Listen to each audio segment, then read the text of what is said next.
Hey everybody, welcome back to another Spooky Story Sunday. Today we're going to be reading from the state of Connecticut, and this story was dated back in 2008. It is written by M.J. Lane 2, so that's M-J-L-A-I-N and the number 2. And this is going to be a 2-part story because they posted twice of the same type of story. The first part is called The House in the Woods, and the second part is called The Dream House. So let's get started with the first part, The House in the Woods. My wife and I had been searching for our dream home for almost a year. Finally, one warm April afternoon, we found it.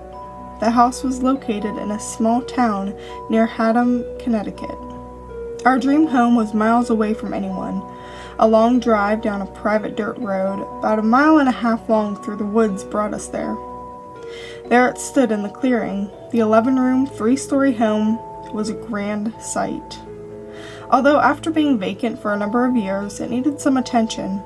The grass was brown, a rusty old Chrysler sat in the driveway, and there was a murky old pond around the back. The house had been occupied up until 3 years ago, when the owner entered a nursing home. She had passed away a few months ago. We purchased the house from her niece, who was heartbroken to see it go after being in the family for over 60 years.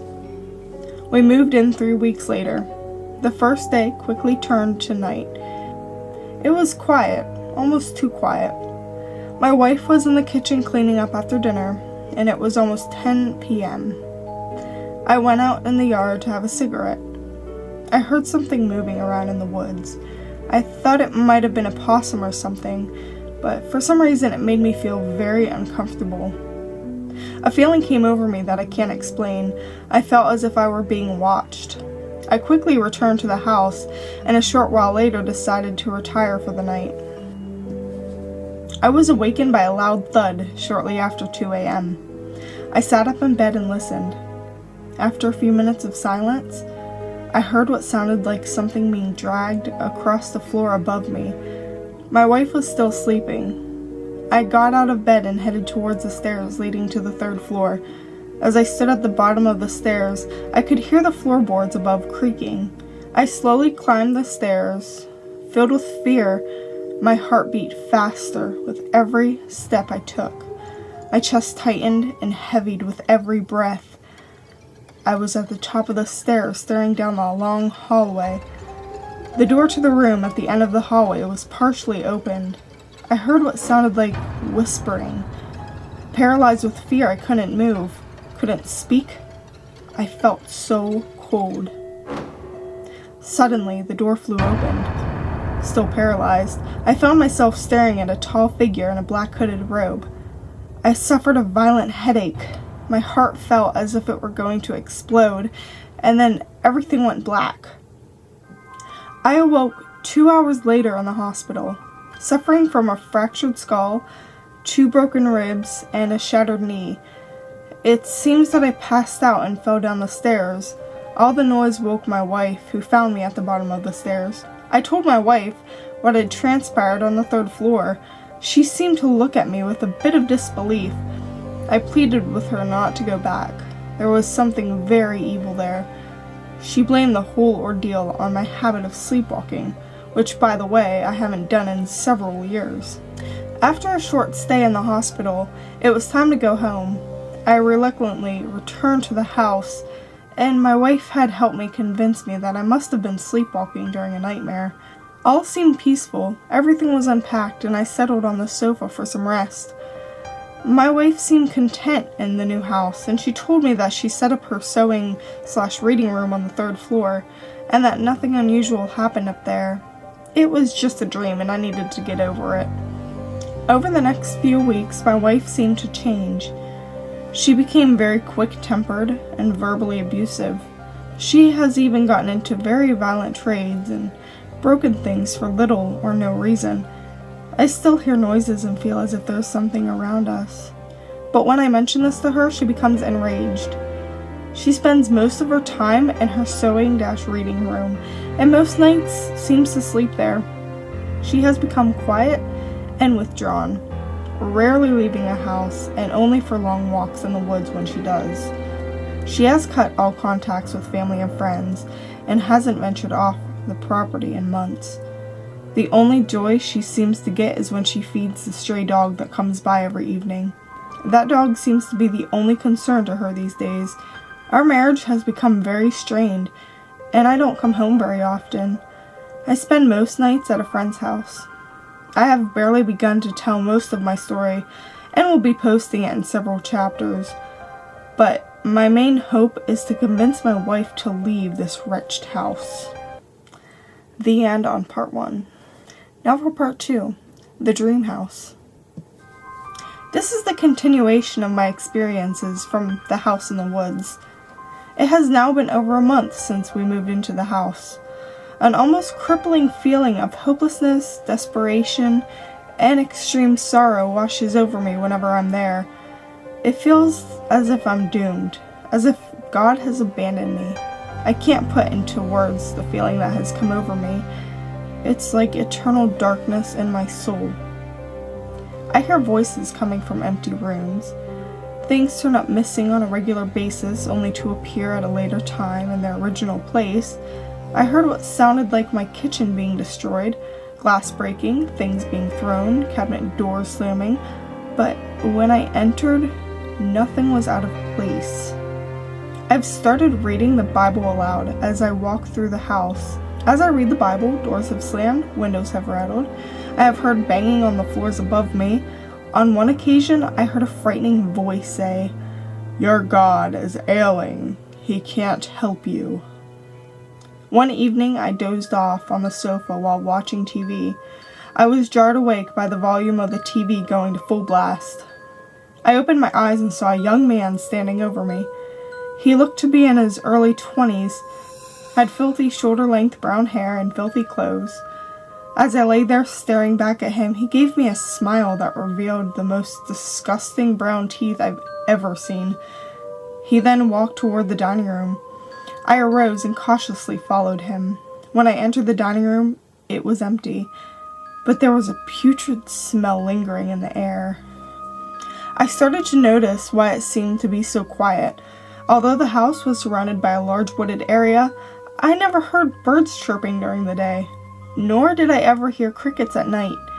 The only thing that seemed to live in the woods was that stray dog my wife adopted. She quickly befriended him and called him Shadow because of his jet black coat. Shadow is a long, black-haired male, a sheepdog, I believe. He's a slow-moving old boy who comes around for his free meal every evening. Shadow won't enter the house and never seems to come any closer than 10 feet from the back porch. Strangely enough, he seems to have no fear of the woods and retreats there every night. I often hear Shadow howling in the woods at night. I don't know what it is about Shadow, but I feel safe when he's around. I just wish I could get him into the house at night. Over the past few weeks, my wife has become severely withdrawn. She spends nearly all her time in the room on the 3rd floor. I've heard her talking to someone up there, but when I mention it, she became extremely defensive and said I'm trying to make her sound insane.